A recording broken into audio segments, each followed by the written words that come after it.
South Africa managed to cross the line against Pakistan in a cliffhanger. A close match, possibly a first of many to come in the tournament.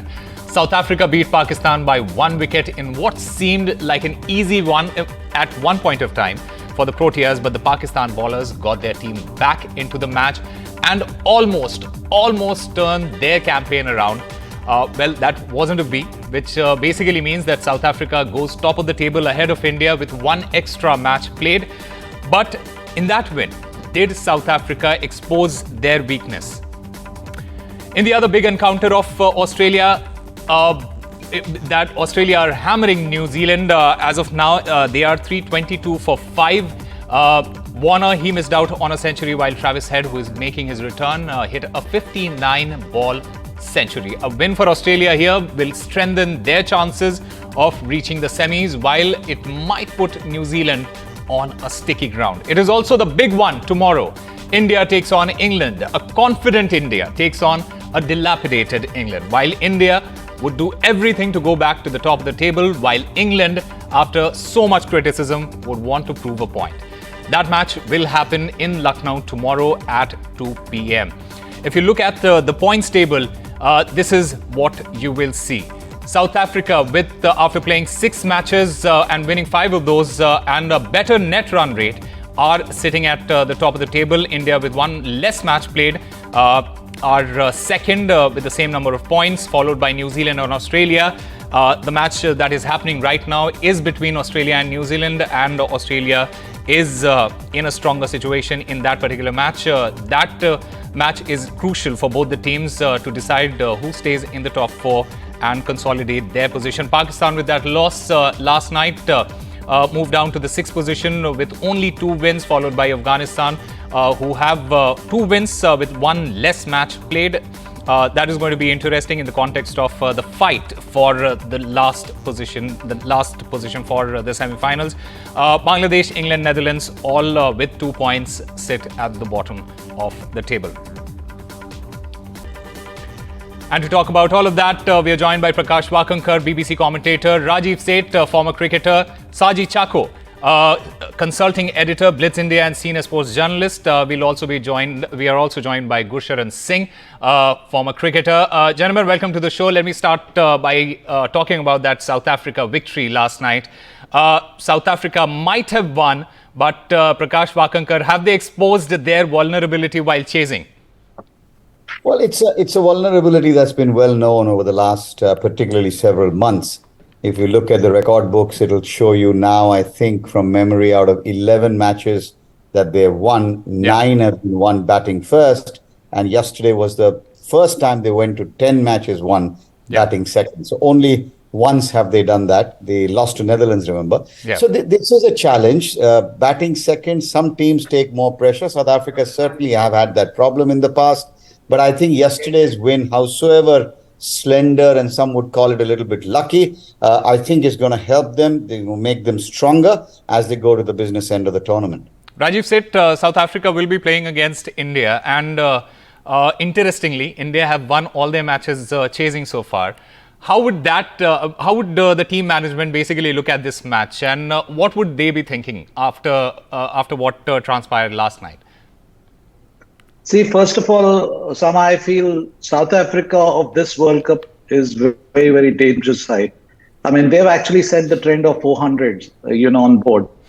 And they have really, really hit form at the right time. I totally agree that they have a bit of a dilemma and jinx from the past. But somehow I have a gut feel that they probably will do better this event, which they have shown also. Yes, India has a better chance because India is a team in form. That's what matters in a big tournament like this. And our batting is our mainstay. And on top of that, having a bowling lineup that we have will always put pressure on South Africa or teams like South Africa. So it's never going to be easy. And I feel it will be a 60-40 advantage playing against South Africa. Well, a 60-40 advantage you mean 60-40 advantage for India, right? India. All right. Gursharan Singh, taking a cue from what both the gentlemen have said right now, would you continue doing for India? Would you continue doing what has got you success so far, or would you try and prey on the opposition's weakness? Actually, I think it depends upon the wicket, pitch also, conditions also, where you are playing. Mostly they are night matches. Yeah. India, they always, during night, it becomes a bit easier to bat. But I believe that the top teams, the teams which wants to win the World Cup, the toss also doesn't matter whether they win the toss or lose, whether they bat first or they bat second. They have to adapt and bat according to and play according to the situation. And we are winning the tosses, we are batting, and we are fielding first. Yeah. That is fine. I think if we bat first also, then I also think that the way India is playing, India will still do very well. And because we have got a balanced batting, bowling, fielding, planning strategy also, plus the captain is doing a master stroke by the way he is batting, he's opening and he is hitting sixes and fours. So I think India is on the top form now.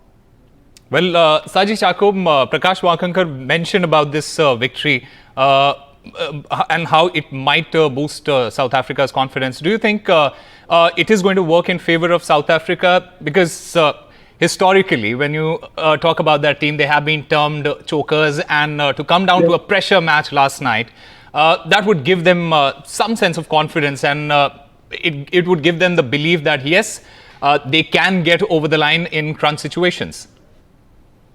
Osama, there are two sides to a coin, The choker attack can very well go against you as well go for you also.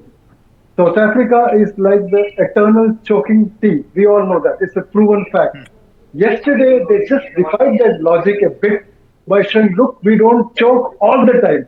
But yes, if you ask me honestly, I think South Africa looks a bit beatable. That's putting it mildly. A bit, that aura of invincibility around them. They were filing huge scores, big totals. That's taken a small beating, as far as the rival teams are concerned. But yes, I think if you fancy the chances against India would definitely fancy the chances against South Africa, because playing in India, Indian conditions, is 5 out of 5. We have not lost anything. Nobody's even run us so close. So yes, I think if I would stick my neck out and say India are the favorites in that against South Africa, if that's the one. All right. Talking about Pakistan, Prakash Wakankar, they would be cursing themselves for not completing their 50 overs quota while batting last night. That was criminal, right? Oh, absolutely. I mean, look, for any side that's batting first and setting a target not to bat 50 overs is a capital crime in cricket, if there was one. I think somewhere, having recovered, having got those runs in the middle order, two real factors for me. One, Babar Azam not being able to go on and play big knocks. Yeah. Generally, he gets big scores. He couldn't. And in the mind, when you're 6 or 7 down, you maximize those 20, 25 balls. Even if you get 20 runs, think what those 20 runs could have done. But cricket isn't a game of ifs and buts. It is what it is. Pakistan will struggle to find positives from here. But this was not the side that Pakistan team that one would have expected performance-wise. They will be the first to admit that they have not done the basics as well as we would have expected them to, fielding included.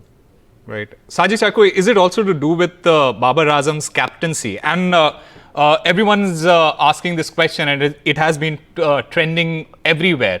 Is this the end of Babar Azam as a captain? Yes, I think a captain has to lead from the front. That's the very definition. And I think in Babar's case, he's just anything but inspiring. He's so uninspiring. And a captain has to really work up his team. That's the job. That's the portent there. And yesterday, if you watched after the last match was bowled, that the 4 was hit. Yeah. Babar Azam, I think they were lashing. It was a lashing down to the bowler. Correct. So you're not supposed to do that, Osama. This is the international match.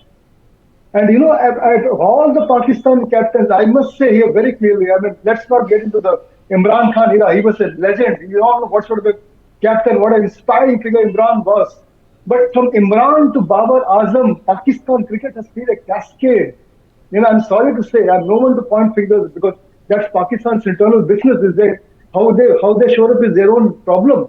But Babar Azam, if you ask me, I think it's the end of the road for him, because someone like Shaheen Afridi, I think, even though he's not proved much, I think he can inspire better, because you can't afford to have negative vibes.